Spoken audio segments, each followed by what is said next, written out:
रमेश के मोबाइल में लगा रिंगटोन बजा। रमेश, हेलो, कौन? रमेश, मैं महेश बोल रहा हूँ। हाँ भैया, कहिए कैसे हैं? सब ठीक तो है न? सुना है भाभी की तबीयत खराब है।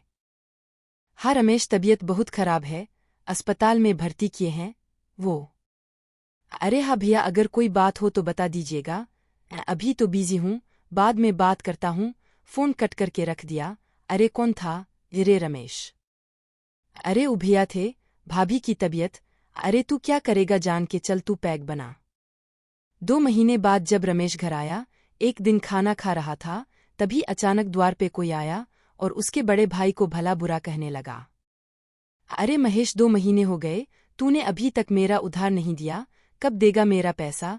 देख, अगर तूने जल्द मेरा पैसा नहीं दिया तो मैं तेरी गाय खोल के ले जाऊंगा। अंदर खाना खा रहा रमेश अपनी पत्नी से, अरे कौन चिल्ला रहा है बाहर? पत्नी, ए लाला है, बड़े भाई साहब को भला बुरा कह रहा है। रमेश, क्यों, क्या हुआ?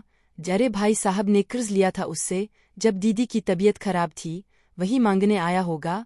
रमेश खाना छोड़ बाहर आकर, भैया आपने लाला से कर्ज लिया था जब भाभी की तबीयत खराब थी, मैंने आपको बोला था न कि अगर पैसे की जरूरत हो तो मुझसे कहिएगा।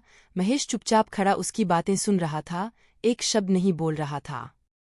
पास में ही खड़ी महेश की पत्नी भी रमेश की बातें सुन रही थी। महेश के कुछ न बोलने पर वो बोली, रमेश तुम्हें तो पता ही है हमारी स्थिति, खेतों में इस साल फसल भी अच्छा नहीं हुआ, तुम्हारे भैया को कोई काम भी नहीं मिलता, उनकी भी तबीयत आजकल खराब ही रहती है। तुम और तुम्हारी पत्नी हमारी परिस्थिति को भली भांति जानते हो। उस दिन तुम्हारे भैया ने पैसे के लिए ही तो तुम्हारे पास फोन किया था।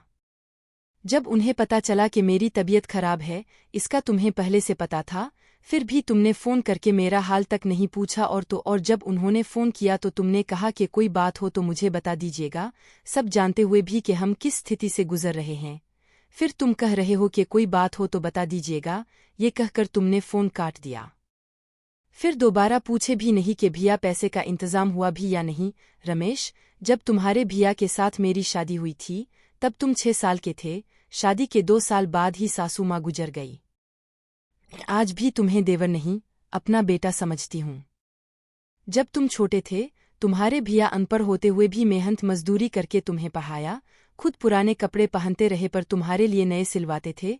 तब तुमने अपने भैया से कहा था कि भैया मुझे पढ़ना है, भैया मुझे नए कपड़े खरीद दो। नहीं, क्योंकि भैया तुम्हारी मन की बात समझते थे और अपना फर्ज निभाना चाहते थे।